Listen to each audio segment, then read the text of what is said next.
This is the last of the 10 weeks in this part 3 that I'll be doing. Luther, Zwingli, Cranmer, Calvin, Knox, William of Orange, Bunyan, Susannah Wesley and her children, Jonathan Edwards, and then this morning, George Whitefield.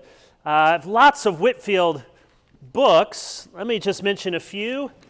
I think this is the best biography of a reasonable length. It's fewer than 300 pages. This came out a few years ago by Thomas Kidd. Tommy Kidd was at Baylor. Now he teaches at Midwestern Baptist Seminary in Kansas City. George Whitefield, America's spiritual founding father. He's a good evangelical, sympathetic, but a good scholarly account. One book I'll mention, but only to mention, not to recommend, but it is very readable. It's just very, very slanted, is this book by Harry Stout, The Divine Dramatist, is maybe 30 years old now, George Whitefield and the Rise of Modern Evangelicalism. John Piper called this the most sustained piece of historical cynicism he had ever read. Now, that's not on the back cover. It's not one of the blurbs. He's a good historian, and it's well written, but it is very cynical, The Divine Dramatist. He interprets Whitefield entirely as someone who was starved for attention and publicity and was just a play actor. But that one is well known, but I don't recommend it for its slant. If you want to read some, as we'll hear, there isn't a lot comparatively to read from Whitefield. For all the times he preached, there are only 50 or 60 sermons that were published, and most of those were from the early years, first 5 years of his ministry. This is a little book put out by Banner of Truth, which has a few of those sermons and a little biographical sketch from J.C. Ryle.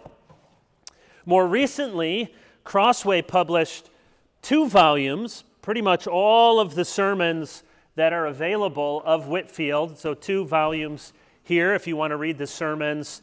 His journals, Banner of Truth has a little autobiography section from Whitefield, and then his journals, and really the motherlode of biographies. This is just volume 1. So if you want to read over 1,000 pages, you can read this well-known by Arnold Dallimore. He was a pastor in Canada who, just on the side, worked for years and decades on this biography, so much so that I think his church finally said, you need to choose us or this biography, and he chose the biography and finished up by doing. But it is an amazing, it's very pro-Whitefield, and it is a treasure trove of original research. Not a trained historian, but someone who spent years of his life doing it. So people often read that. Don, did I forget any Whitefield biographies you'd recommend? Those are the basic ones. And Don will talk about Gilbert Tennant next week, who does intersect with Whitefield. In September 1775, the Continental Army, led by a young officer you may have heard of, named Benedict Arnold, he was still one of the good guys at this point, was on their way north to fight against the British in Quebec. And on their trip through New England, they stopped just on the border of Massachusetts and New Hampshire at a little town called Newburyport. And they worshiped there at the First Presbyterian Church, sometimes called Old South Church, not to be confused with the more famous Old South Church in Boston.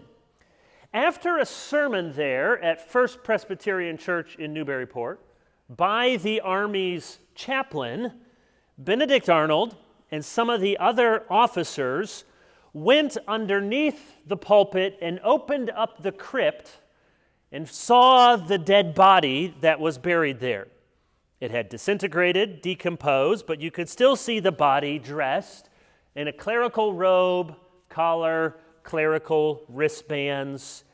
And the men took small pieces of the garment and distributed them among the soldiers for inspiration, for good luck. They were kind of relics. Now, Protestants should have known better. We don't believe in relics, and the Continental Army did not fare well up in Quebec. Serves them right for cutting out relics. But it does say something about the fame and the influence and even the possible power of this dead man that the American forces would make a point to worship in the place that he was buried, open his tomb, and pass around small bits of his clothing as if they might have supernatural power. That man, as you can guess, the dead man, was George Whitefield. In September of 1769, Whitefield made the last of his 13 trips across the Atlantic. Most of us will not fly across the Atlantic 13 times, let alone take the 2-month voyage by sea across the Atlantic. He was born in England. He made 13 trips. Do the math. It means he died, the odd number, in America. In 1769, he landed in Charleston, South Carolina. He then traveled to Savannah, where he had been many times, and was the first place he went to in America. He celebrated in Savannah his 55th birthday. Then in April 1770, he sailed up the coast to Philadelphia, where he had also been many times. And he spent the spring and the summer on a preaching tour in Pennsylvania, New York, and New Jersey. In August, he went to Boston. If you know your American history, August 1770, there had been a massacre, if we can call 5 people, but it was a massacre that had happened in March. So there was quite a bit of revolutionary ferment taking place. Whitefield, however, was sick, and he was getting sicker with a respiratory illness. And on September 21, 1770, he disappointed thousands of would-be parishioners because he failed to preach at Old South Church in Boston. So this is the other Old South Church. On September 29, making his way from Boston up to Newburyport, Massachusetts, and there he stayed with one of his protégés, a pastor named, with a good pastor named, Jonathan Parsons, who was the pastor at the church. The congregation had started there in 1746. In 1756, they built the church building, and you can still see that church building today. And amazingly, at least if Wikipedia is accurate, 100 men built that wood-framed church in 3 days. It was a good old-fashioned kind of barn raising in 1756. It's not a big building, and they put together this church, which would be a part of the New Lights among the Presbyterians. By the morning of September 30, 1770, after a violent asthma attack, George Whitefield, age 55, was dead. Very quickly, a delegation from Boston's Old South Church, which was a much more famous church, came up to claim and to take Whitefield's body. The people of Newburyport said, in a manner of speaking, "Over our dead body, you are not taking George Whitefield back to Boston." And Reverend Parsons had made quick arrangements that Whitefield would be buried in a vault underneath the pulpit at First Presbyterian Church in Newburyport, Massachusetts. It was one of the first places I visited when I was a student at Gordon Conwell starting back in 1999. It's just a quick half-hour drive up the North Shore from where Gordon Conwell is. It's a PCUSA church today. It's very small. I don't know that we would commend its ministry, but if you go to the website, they have quite a lot about George Whitefield, and we can be glad that they do.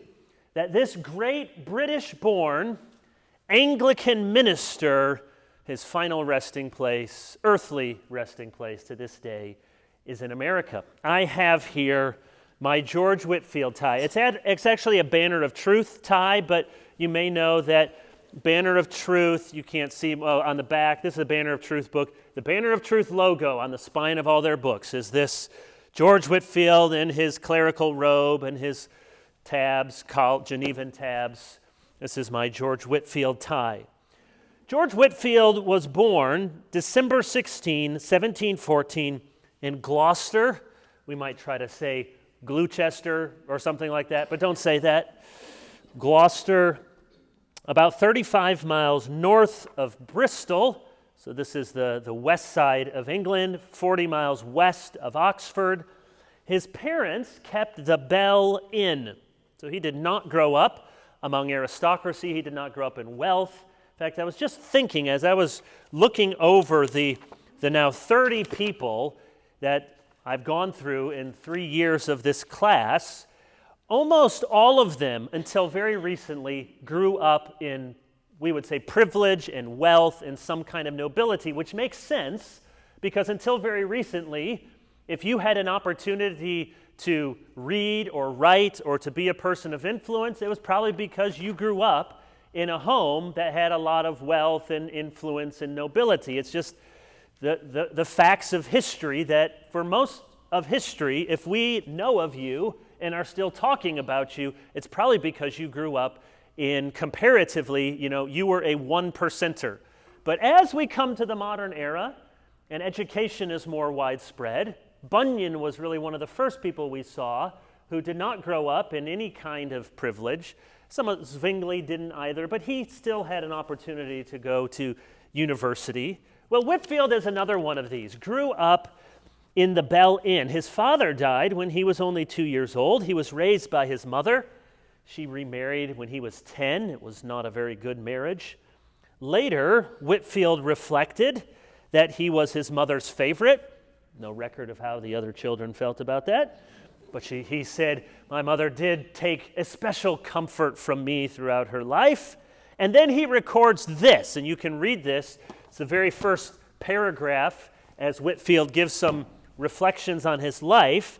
He says, this, with the circumstances of my being born in an inn, has been often of service to me in exciting endeavors to make good my mother's expectations and so follow the example of my dear Savior, who was born in a manger belonging to an inn.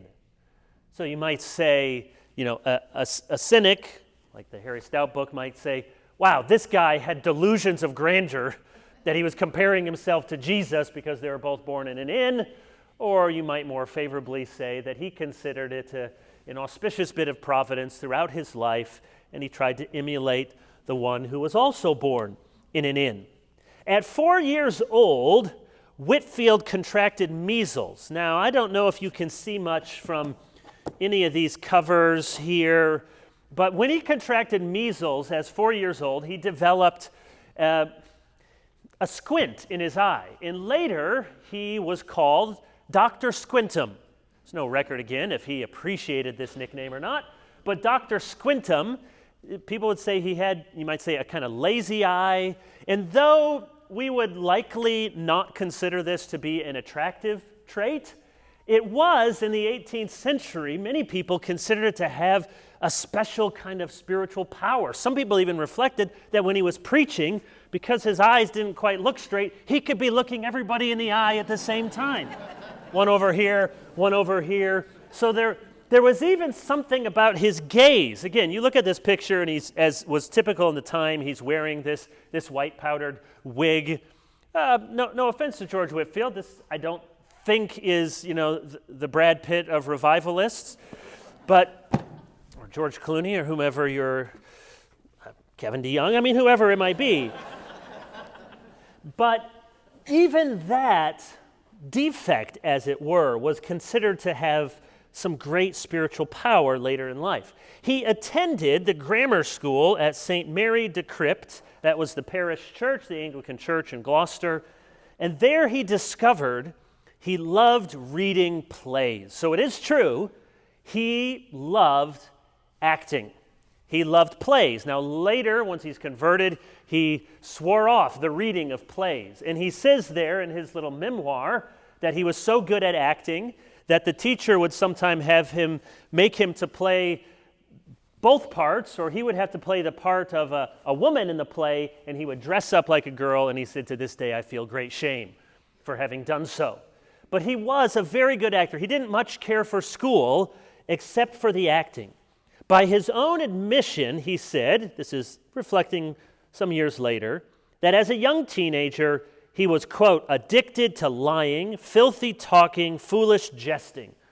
He says, I was a Sabbath breaker, a theater goer, a card player, and a romance reader. All things which were considered very inappropriate for a godly person in the 18th century. He was eager to go to Oxford, but Oxford is a place for people who have privilege, a son of a clergyman or somebody who comes from the aristocracy, or at least someone who has money, and he had none of those things. He was interested in spiritual things, but he didn't know what it meant to be born again. He was reading Thomas à Kempis. Now that's a medieval Catholic theologian, Thomas à Kempis's Imitation of Christ. I read it one time, and I can't confirm it, but believe that it would be true, that after the Bible, the three most widely published, distributed books in history are Bunyan's Pilgrim's Progress, Thomas à Kempis's The Imitation of Christ, and the Heidelberg Catechism. So he was reading à Kempis, which inspired him to godliness, and yet it didn't quite penetrate to the heart or to the need for a new heart. He was a listless teenager, purposeless. What do? You don't seem to have any opportunity to go on to education. He's maybe thinking, well, maybe I would be interested in the ministry, but almost everyone we've seen so far, their parents had some history. Their father would have some history. So what does he do? He reflected a few years later, and Tommy Kidd mentions this in his biography, that Whitefield said, I was ensnared in a, quote, abominable secret sin, the dismal effects of which I have felt and groaned under ever since. What was that secret sin, that abominable sin that he considered so heinous that he struggled with as a teenager? Well, Kidd makes a very compelling case that the sin was almost certainly masturbation. Now you say, did Whitefield use that word? No. But there's an unpublished journal entry from Whitefield dating from 1736, and we know that he was reading, because he was copying out excerpts of a popular book called Onania, or the Heinous Sin of Self-Pollution. Onan was the one in the Bible who failed to do his duty as the brother-in-law and spilled his seed on the ground. So whenever you see, because Bible or these authors would talk very euphemistically about this sin, they would call it the sin of Onan, or here Onania. And at that time, he wrote in this unpublished journal, he was helped in, quote, extracting Onania, and he hoped that God would give him victory over the sin as proof of his repentance. Hesitated whether to mention that little tidbit, but it does show just these are real people. Eventually, in 1732, he's 18 years old, he finds a way to go to Oxford. He goes to Pembroke College in Oxford, and there he is a servitor, which is just what the word sounds like. You can go to Oxford and you can serve some rich student. They're going, expenses paid, and you're going and you make a small stipend being a servant to some upper class not in the sense, but in the societal sense, student. While you were there in Oxford or Cambridge, many of these gentlemen's sons who were there, not unlike college today, were not necessarily there to pursue the great learning of the mind, but they were there in carousing and drinking and the sort of things that too often teenage boys and now girls might do when they come together. But Whitefield didn't partake in these things, and he said because he didn't, he was considered, quote, a singular odd fellow. He was an odd fellow there in Oxford. Instead of joining in these pastimes, you may remember this from the lecture on the Wesleys. The Wesleys, of course, John Wesley was born 1703, so a decade older, but the Wesleys had come back to Oxford, and there Whitefield joins the Holy Club. Remember, this is the group of Methodists led by John and Charles Wesley, and in particular, Charles was something of a mentor to Whitefield. So instead of doing all the things that the college kids were doing, he joins up with the Holy Club. And remember, these are people who are reading their Bible, fasting, getting up early in the morning, ministering in the prisons. And you can imagine why the rest of the classmates would call them derisively a Holy Club or Methodists, not look too favorably upon them. Well, here he reads William Law's Serious Call to a Devout Life. He encounters the work of August Franke, who is one of the German pietists, and most importantly, Charles Wesley gives him a copy of a book by a Scottish Episcopalian, Henry Scougal, called The Life of God and the Soul of Man. And this book helped him see that religion was not merely about going to church or doing your religious duty. True religion was about the union of the soul with God and about Christ formed in us. Just a parenthesis here. Can't we see through all three of these semesters in church history, some of you have been here for them, that there's always this back and forth, this impulse when the church becomes established and culturally formidable. There's a movement to want to say, well, what does it mean to be really, really serious about this? And you have the monastic movement because of that. In the early church, you have martyrdom, and then a bloodless kind of martyrdom is the monastic movement. Well, this is something similar. All right, everyone says they're a Christian. Everyone in England is a part of the parish church. But Whitefield is learning, no, that's not what it means, or at least we can't be reduced to that. He reads Richard Baxter's A Call to the Unconverted, Joseph Eileen's An Alarm to the Unconverted Sinner, and he becomes a very earnest Methodist. He walks around in tattered clothes. He's sort of Luther-like. If you remember that Luther said, if anyone could have gotten into heaven by sheer monkery, it was I. He did everything. So he was going around miserable, very demonstrably in poor clothes, but he realized he was also full of pride.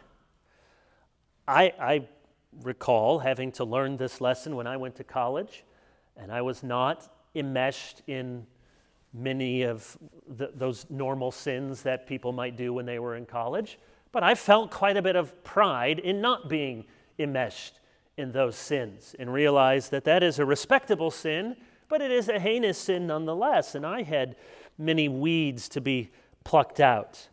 So Whitefield begins to realize he needs more than just good behavior. He needs a new heart. It wasn't until 1735 that Whitefield figures he is converted, some weeks after Easter, and then 1736 he is ordained as a deacon. Later we'll see 1739 he's ordained as a priest. So there's differing orders in the Anglican hierarchy. He looks back and he realizes that he was not truly born again. He also, during this time, becomes a Calvinist, mainly from reading his Bible and also Matthew Henry's commentary. He's ordained as a deacon, and they allow him to preach. And the very first sermon is back where he grew up, in Gloucester, at St. Mary de Crypt, at that church where he grew up. And from the very first sermon, he was a preaching phenomenon. Cannot say this about many preachers, perhaps no other preacher, but Whitefield you can. He is, he's just a man in his early 20s, 21, and he goes on a preaching tour of London.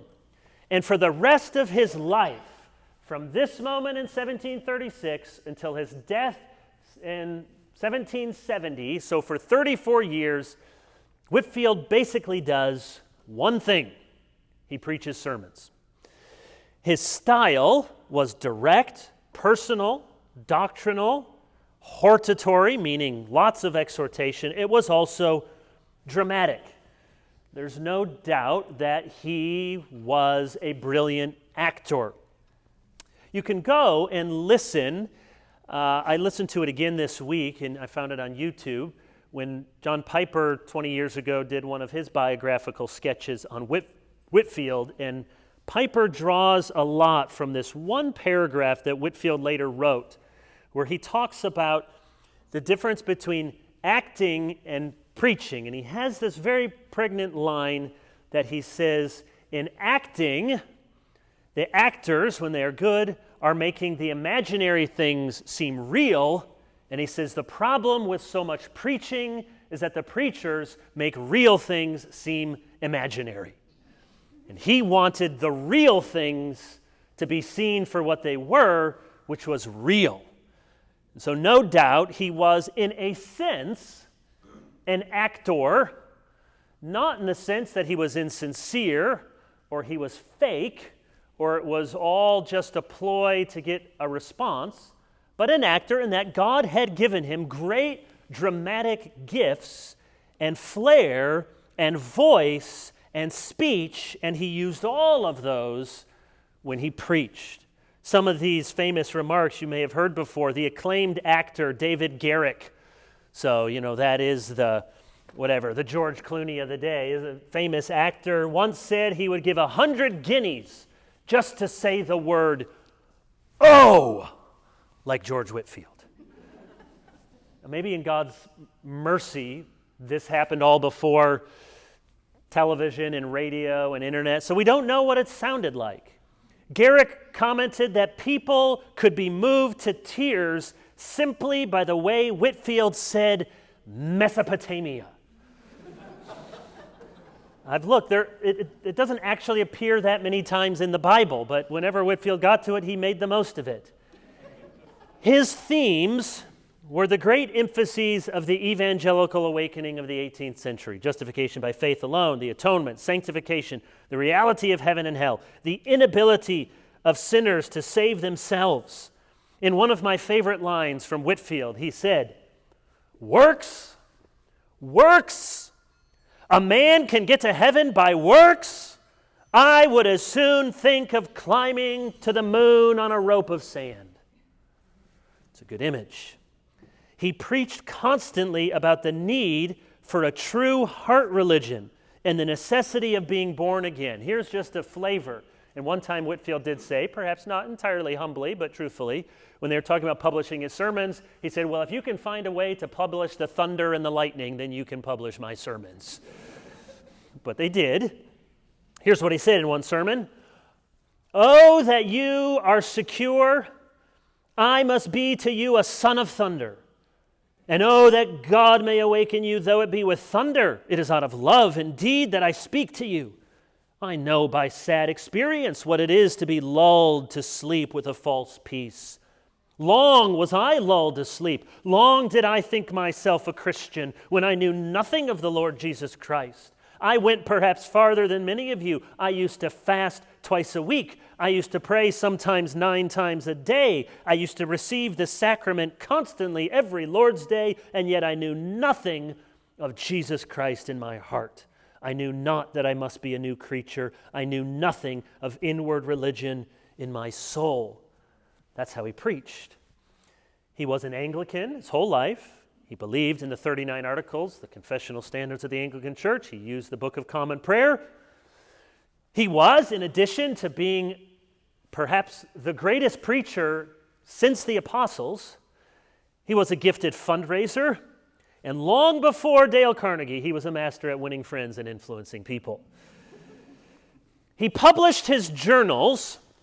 So again, this is 500 pages. You can get the Banner of Truth edition and read through his journals. First published in 1738. So do the math here, 1738. He's still a man in his early 20s. And then 6 more journals were published by March 1741. An autobiographical account was added in 1740. A further account added in 1744. And then all of it put together in one volume, corrected, revised in 1756. It makes for fascinating reading. It is a journal, it's a travel log, it's a dialogue of the interior workings of his heart, and one cannot help but marvel at the outpouring of God's Spirit through Whitefield's preaching. And, if we're fair, we might also cringe just a little bit to think that this preacher in his 20s is publishing his journals and all of the amazing crowds that he speaks to. I can imagine if somebody, 25-year-old asked me today, I'm sure I would say, why don't you just keep those journals for yourself? and maybe when you're dead and gone, somebody will want to publish them. Now, Whitefield, in his mind, and the people around him thought, well, this is going to be a great encouragement to the gospel. And it was, and yet you do see, likely, that Whitefield, though he was sincere and he genuinely wanted to promote the work of God, there was no doubt something that wanted to promote himself. Many people have said he is the first Anglo-American celebrity. And he was, without a doubt, the most famous person in all of Anglo-America. As far as we can tell, there were 79 sermons printed. He authorized 57 of them, most of these in the first 5 years of his ministry. So we don't even have a good sense of what he sounded like at the end of his ministry. Now, to be sure, many of those sermons he would have preached hundreds and hundreds of times. As I said recently, Crossway published that 2-volume edition of 61 sermons, and those are 2 big volumes, but still, when you think about a lifetime of ministry, it's not all that much we have from Whitefield. To tell the story of Whitefield is very complicated and very simple. It's complicated because if we took the time to trace out everywhere he went and all of the trips back and forth within the British Isles and to America, it would be a very dizzying travel itinerary. So it's complicated. And on the other hand, his life is maybe the simplest of everyone we've looked at. He didn't lead armies. He didn't leave behind vast theological literature. He was not hand in glove working with the city magistrates like Calvin or Zwingli. He crisscrossed the Anglo-American world and did one thing. He preached sermons. Well, that's a little exaggeration. He also started an orphanage and connected people, but really, he was doing one thing. In February 1738, he made his first trip to America. Again, as I said, the first of 7 trips to America, 13 crossings. In 1738, he landed in Savannah. Now remember, the Wesleys had gone to Savannah with James Oglethorpe. They were going there, and they were going to minister to the people. If you recall, it went very poorly, in large part because the whole mess with John Wesley and the woman that he wanted to marry, and then it didn't work out, and then he put her under church discipline. Bad idea, John. So just as the Wesleys are arriving back in England, Whitefield is heading to Savannah that he might take up the work. Now, he probably doesn't know when he gets there that they've given Methodists a bad name. And so he's only there for a few months, but that's his first trip to America.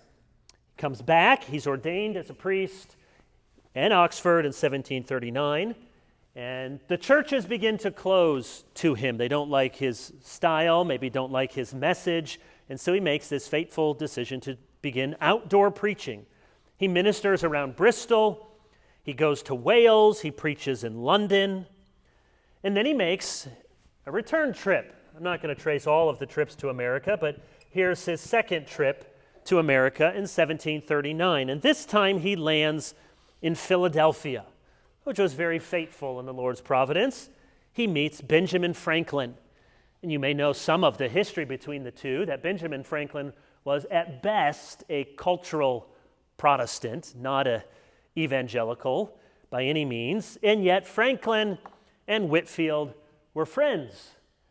No doubt Whitefield saw in Franklin something of himself, a self-made man, a kind of a polymath, a dynamic personality, and Franklin saw in Whitefield someone that he could promote and put into his paper. So even before Whitefield arrives, Franklin is puffing Whitefield in the press. Franklin famously would go, and though he didn't like what Whitefield or care for what Whitefield was saying, and he would go sort of cross-armed, determined not to be moved, and he said that by the end of it, he had emptied his pockets out of all of his money when the offering plate went by. Whitefield, for his part, helped Benjamin Franklin in establishing the University of Pennsylvania. In 1740, there was a great hall built in Philadelphia to accommodate the preaching of George Whitefield. And then later, in the 1750s, when Franklin and a board decide to start UPenn in Philadelphia, well, where are we going to put it? Well, we have this unused building, this great assembly hall, the largest building at that point in Philadelphia, and it becomes the first place for the University of Pennsylvania. Very sadly, during the tearing down of statues, the statue of George Whitefield, which was in place at UPenn for many, many years and decades, was torn down. As we'll see, Whitefield had a mixed record when it came to slavery, and that's why he was unfortunately torn down. Whitefield also helped to raise money for the College of New Jersey, what would become Princeton. He raised money to restore Harvard's library after a fire. Benjamin Franklin, famously one time when Whitefield was preaching, wanted to determine how many people could exactly hear Whitefield preach at one time, because you read the numbers and they seem incredible. They seem like they can't possibly be true, that they must be an exaggeration, and yet so many different sources give these numbers. And Franklin, ever the scientific mind, recounts this very famously, that he was listening and he began to walk backwards toward the Delaware River, and until he could no longer hear Whitefield clearly, and then he sort of drew on a map a semicircle of the sound of Whitefield's voice and calculated how many people per square foot, and he estimated that 30,000 people could hear Whitefield by the sound of his voice. Someone else said that they could hear Whitefield speaking and what he was saying and make it out as far as 2 miles away. He was blessed with an amazing voice, clear as a trumpet, they said, with great power and mellifluous. I don't know, was it James Earl Jones? I mean, he doesn't look like that's going to come out of his mouth, but I don't know. It was very pleasing to listen to, and it had great power. Here on this trip, he meets William Tennant, the senior, of whom Gilbert is one of the sons, and his log college. Whitefield calls it the log college, meeting there in the Chamonix, which is north of Philadelphia. He travels south through Maryland, Virginia, North Carolina, South Carolina. In 1740, he reaches Savannah, and he begins in Savannah what will be a lifelong project for him, and that is the Bethesda Orphanage. I said with Wesley that Wesley was the organizer, not Whitefield, and that's true, but the one thing that Whitefield did take pains to provide some leadership and organization for was this orphanage. In his whole life, he gave money and he raised money to support this home for children in Savannah. He preaches in America for the next year. He travels back and forth to Philadelphia, up to Boston, through New England, back to Georgia. Here, on this trip, he meets Jonathan Edwards for the first time. He preaches in Boston that fall, and he speaks to a crowd estimated to be 20,000 people. Now, that is larger than the population of Boston, which is 17,000 people. It was, at that time, the largest crowd ever assembled among the American colonies to speak to 20,000 people with no microphone. Maybe they found a suitable place that had some natural amplification or curvature, but no artificial amplification, and he spoke. In 1741, he was back in Britain. Whitefield wanted to be married. Now, if you remember, we've had a very mixed record with these. Luther, very, very good marriage. Calvin was married for a short time, but it was a sweet, good marriage. Bunyan was married twice. Now, he was in prison for a lot of that time, and his wife probably wanted him to get out. But John Wesley, not good with the ladies. John made a lot of mistakes there. A very terrible marriage, and she eventually left him, and he basically said good riddance. Charles, good marriage. Jonathan and Sarah, very good marriage. Well, where is Whitefield? Well, sadly, he's probably a little bit closer to the John Wesley, though not quite as bad. Whitefield, years earlier, fell in love with a woman named Elizabeth Delamate, or Delamate. And this is similar to Wesley. There was this Methodist compunction. You know, they're men, they're attracted to women, they want to get married, and yet they have this sense of we're committed so entirely to the Lord's work, we shouldn't get married, and they still have probably something of a, I'm not sure if these sexual desires can be fulfilled. And so he has this inner wrestling with this woman, Elizabeth, but he decides to propose nonetheless. And he sent a letter to her parents and to her, so 2 letters. And he made a point, any young men here who are thinking about getting engaged someday, just learn this lesson. Don't do what he did. He makes a point in these 2 letters to stress that he had no lustful intentions for her, he would make no passionate expressions of romance, that he only wanted her to manage his affairs, and that he would lead her closer to the Lord. Not surprisingly, she said no. One of his, so I mentioned Dallimore, that's the 20th century biographer. There's another famous biographer, Tyerman, in the 19th century. Both of these were very sympathetic biographers. They're both pastors. And even Tyerman says, quote, Whitefield was one of the oddest wooers that ever wooed. Dallimore reflected that even if he had tried, Whitefield could not have written 2 letters more likely to generate a negative response. So now we're in 1741, and he's ready to get married. It's an arranged marriage, not unheard of at this time, and he marries a woman also named Elizabeth James.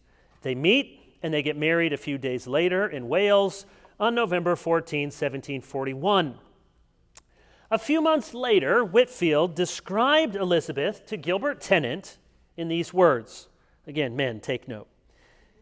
She is a widow of about 36 years of age, neither rich in fortune nor beautiful as to her person, but I believe a true child of God, and would not, I think, attempt to hinder me in his work for the world. In that respect, I am just the same as I was before marriage. Which unfortunately was true. He continued to conduct himself just like he was before marriage, meaning traveling all over the world to preach. Now, Kidd says in his biography that George Whitefield's marriage was probably between John and Charles. Not as good as Charles, not as bad as John. That George and his wife Elizabeth, she did become a helpful partner with him, managing some of the affairs, not as combustible as John Wesley's, and yet by no means would we hold up George Whitefield as an exemplary family man. It was during the 1740s that Whitefield and Wesley parted ways over Calvinism. Whitefield told John Wesley the 2 of them preached 2 different gospels. Now, it was Wesley who did more to separate from Whitefield.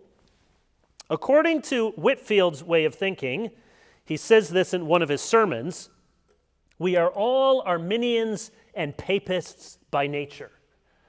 Papists meaning Roman Catholics. What does he mean there? He's saying that any scheme which thinks that we can contribute to our salvation in any small way, he says that's who we are by nature. We think that we can do something to accrue God's favor. He said that Arminianism is the back way to popery. So not popery, the nice smelling thing, but Catholicism, popery.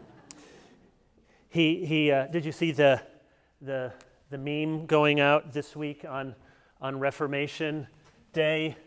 You know, I'm ruining it by explaining the meme. It's the one with is it Drake who's in the coat who's like doing this, and then he's the other one doing that. Anyways, he was looking at the Popeyes chicken, and Popeyes. So Pope yes says no, and then smiling with Pope no. So not Popeyes, Pope no. So you can see it. You go look it up. Not Pope yes, Pope no is what the meme was. So he was no fan of Arminianism or Catholicism. He wrote to John Wesley in 1740. Alas, I never read anything that Calvin wrote. My doctrines I had from Christ and his apostles. So that's sort of I didn't read Calvin. I'm a Calvinist because Jesus was, is what he was saying. In 1742, he wrote to another friend, I embrace the Calvinistical scheme not because Calvin, but Jesus Christ, I think, has taught it to me.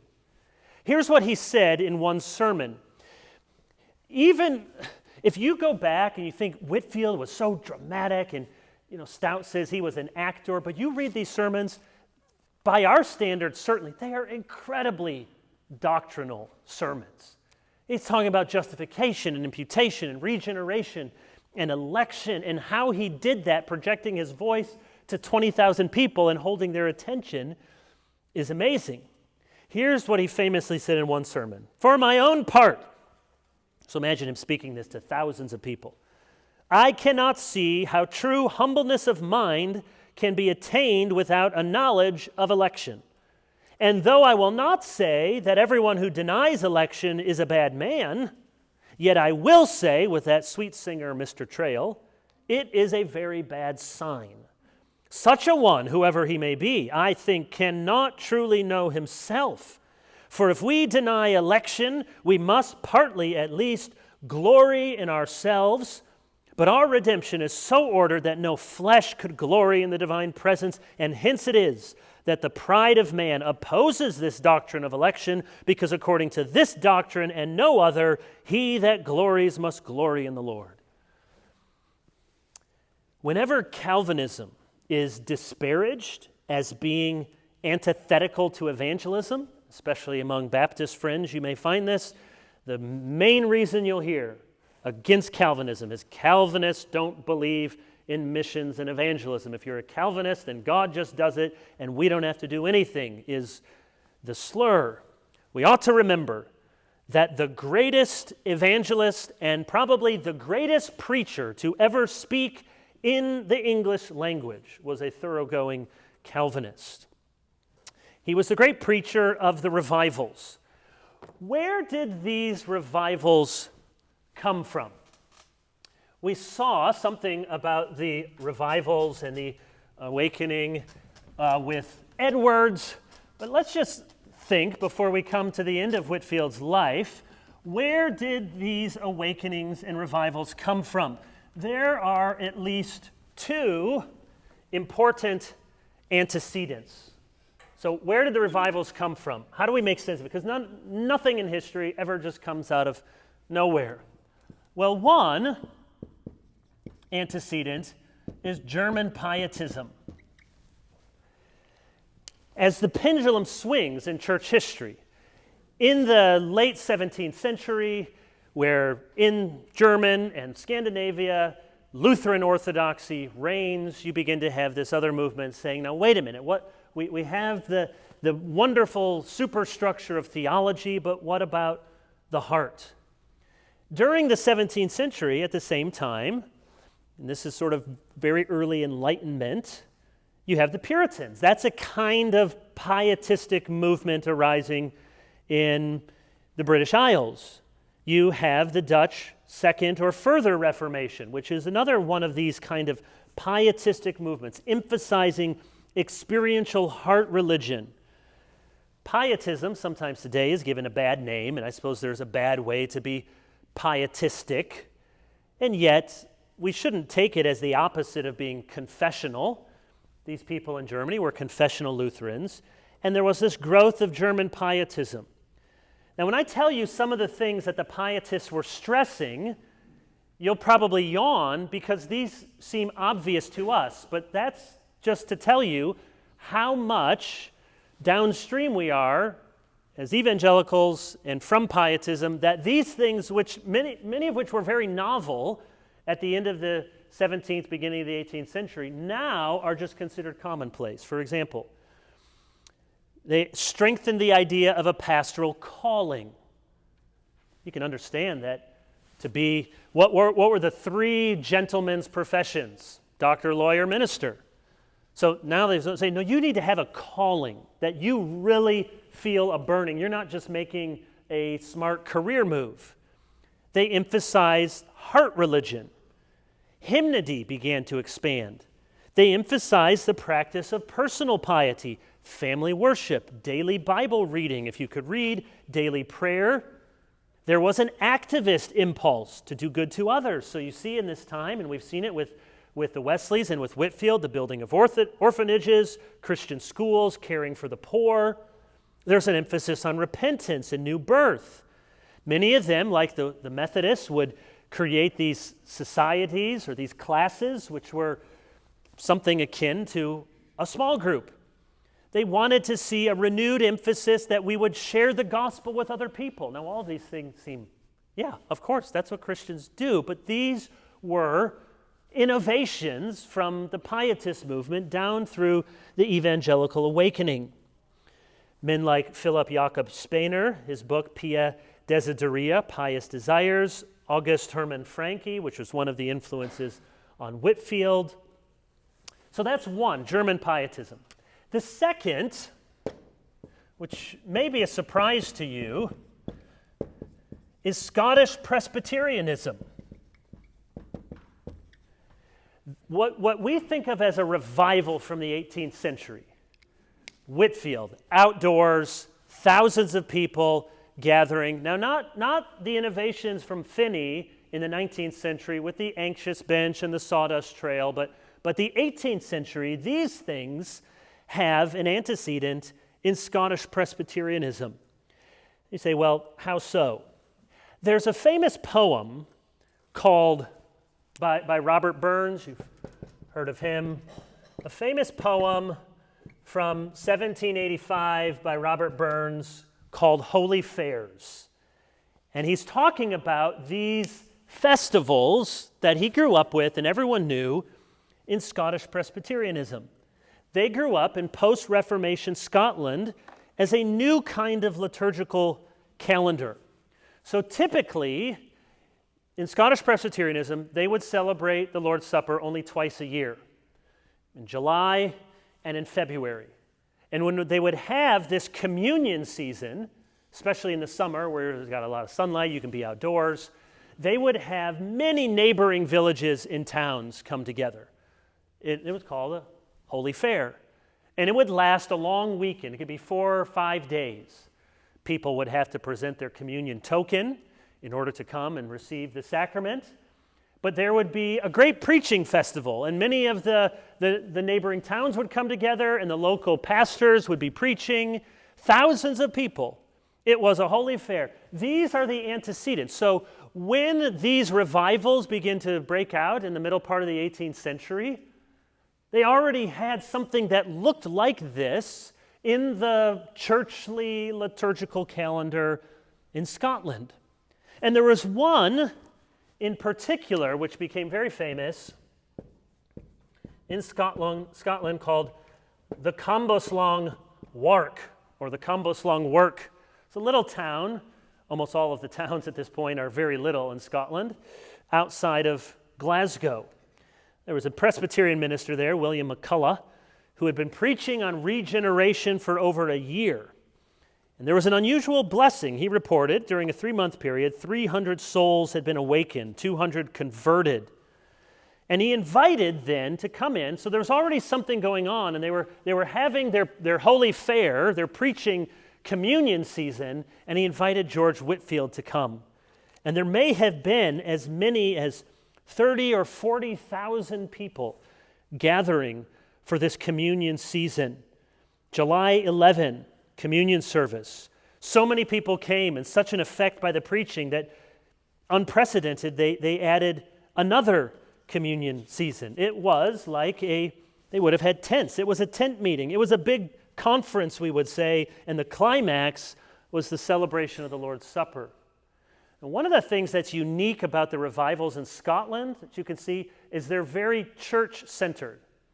One of the knocks on the revivals, and fairly so, is that sometimes they could focus people on an individualistic kind of piety. Just me, born again, right with Jesus, and at their worst, pull people out of their local churches. But here in Scotland, it was organized by all the local pastors. Other places in England, often the local pastors kept Whitefield out. But here, they brought Whitefield in, and it was really a church-centered affair. As many as 30,000 people in attendance. You can read, though many of you won't want to, but there's a scholarly 2-volume work that came out a few years ago that compiled these accounts of awakening. Now, when I say awakening, that's not identical to converted. Awakening, they mean, is having your eyes open to sin and to the need of Christ in your life. And there's 109 of these accounts that were published. Now, they were edited by the local pastors, so you have to keep in mind they may have been tidied up a bit. But what's really fascinating, probably for people like us, is these testimonies. Well, today, if you think about somebody giving their testimony in church, you probably think, well, what's a good good testimony? Somebody says, I was in a gang, or I was in drugs, or I was drinking, and I was having sex, and God saved me. Some very dramatic, worldly experience into the church. And praise God for that. Well, all of these, most of them are people saying, I grew up, I went to church every morning and evening, I memorized the shorter catechism, I had family devotions with my family, and I never really knew Christ in my heart. One 18-year-old woman talks of hearing Whitefield preach in Glasgow and then at Cambuslang, and she said, when he said, flee to Christ, flee for your life, lest you be consumed, these words came with great power in my heart. This is the sort of preaching Whitefield did all up and down the British Isles and in America. Let's bring this to a close. No preacher after Jesus, before or since Whitefield, has reached such a degree of notoriety, perhaps with the exception of Billy Graham. Billy Graham, of course, could ride on planes, trains, and automobiles and have TV and radio. But what the Lord did through Whitefield is unbelievable, except history tells us it happened. He possessed a gifted voice, clear, strong. He could preach, and usually did, with little preparation, and at least after the first few years of ministry, he preached with no notes. It's probably why almost all the sermons we have published are from his first 5 years of ministry, when he's probably writing them out. And later on, he's not in his study. Remember Edwards, in his study 13 hours a day. One of the great things about church history is it shows you how the Lord uses people very different personalities. It's estimated that Whitefield, in many weeks, spent 40 or 50 hours in the pulpit. Not preparation plus preaching, but in the pulpit. I don't know how his voice held out for 40 or 50 hours. So you can't be studying in great depth for these sermons. He was using sermons he had done many times. He had a gift for extemporaneous preaching. Many crowds, in excess of 20,000 people. It's estimated from 1736 until 1770 that he preached 18,000 sermons. He preached 7 days a week. You say, when did he take a break? He didn't. When did he take vacation? Well, when he went across the 8-week voyage on the trip. That was his break. And when he did that, he would preach, but only have to preach maybe once a day on the boat. It's estimated that you add up lectures and more informal exhortations that he preached or taught probably 12 to 15 times a week. And that's on average. Take out the times where he's traveling, and that's why many weeks, maybe 40 or 50 hours. He visited every county in England and Wales. He went to Ireland twice. He visited Scotland 14 times. He went to America 7 times, 13 trips across the Atlantic. The only rest he had was likely on the ship. And he preached. And he preached to all classes of people. He preached to The gamblers and those in seedy pursuits. At one time, some detractors, to make fun of Whitefield, made a play. And in the play, Whitefield's ministry is supported by the prostitutes. Well, it's not unlike some of the slanders that they said about Jesus. He famously would preach to the men in the west of England as they would come out of the coal mines and cover their faces with soot, the tears running down their faces, streaked as the skin would show as tears came down their black soot-marked skin. His record, it should be said, on slavery was mixed. Earlier in life, he sounded a clearer note against slavery, but after 1740, he didn't speak out against slavery. He ended up supporting slavery in Georgia. And yet, when he died, African American slaves mourned his death as much as anyone. He preached to them as if they had souls. He insisted they be taught and educated. You might say that Whitefield, though he was a friend to slavery, and we would say unfortunately, he was at the same time a great friend to slaves. He was criticized for many things in his life, and his views on slavery were not one of them. He can be faulted at times for being proud, attention-seeking, publishing self-congratulatory journals in his 20s, perhaps reinforcing some individualistic strains of Christianity.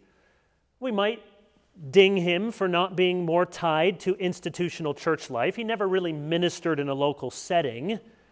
And yet, as we saw in Scotland, his preaching tours were often a great help to the local churches. He was an evangelist. And just like it was sometimes said in the 20th century, what's a definition of an evangelical? Someone who likes Billy Graham. You could say an evangelical in the 18th century is someone who likes George Whitefield. He was the one person who held together the transatlantic awakening. He may have personally met more people in his lifetime than anyone else on the planet. His preaching tours provided a shared experience among the American colonists. I forget the exact percentage, but it's something, an estimate like 75% of Americans on the Atlantic seaboard would have heard Whitefield preach in person at one time in their life. Without Whitefield, you probably don't have enough cohesion among the colonies for there to be a movement toward independence. And certainly, as he became more estranged from some of the structures in Britain and made those trips to America, the Americans quickly, as we saw with the Benedict Arnold story, took Whitefield as one who certainly would have been on the patriot cause. Many people have pointed out that with Whitefield's flair for the dramatic, his disregard for institutional boundaries, his knack for becoming a celebrity, and his bold, direct style, people say, well, that's an American. He was more an American than he was an Englishman. And until Billy Graham, no preacher was held in such high esteem in so many places. No one drew such massive crowds. No one traveled so widely. Most people in America heard him preach in person. So when we look at the influence of Whitefield, we note he did not raise children. He did not have an exemplary marriage. His record on slavery was mixed. But no one could question his sincerity, his diligence, or his zeal. He struggled with pride and may have drawn attention to himself at times. But as an adult, he seems remarkably undistracted by the usual three major temptations that bedevil ministers or anyone: sex, money, and power. The Lord seems to have given him victory over that earlier sexual struggle. He was constantly poor, even though he raised lots of money and he let it slip through his fingers and he gave it away. No one questioned that he lived a life of integrity. He never lost that discipline, that regimented schedule he developed in the Holy Club at Oxford. He traveled with his Bible, his English Bible, and his Greek New Testament. He gave away almost all the money to help start an orphanage and for other causes. His sermons are robustly theological, though he was not a theologian per se. He did not write much except some journals, some letters, sermons, an occasional tract. He did not pastor a local church. He did not start a new denomination. He did not work in a city to reform the church. He did not leave behind a treasure trove of hymnody like Charles Wesley. He did not achieve any position of ecclesiastical distinction higher than a priest in the Anglican Church. He did not have any political or military honors. He was an itinerant evangelist who for 34 years did one thing. And he shows the power of doing one thing, if it's God's thing, to the best of your ability for as long as the Lord gives you breath to do it. Perhaps more than anyone before or since, Whitefield demonstrated the promise that God works through the foolishness of preaching.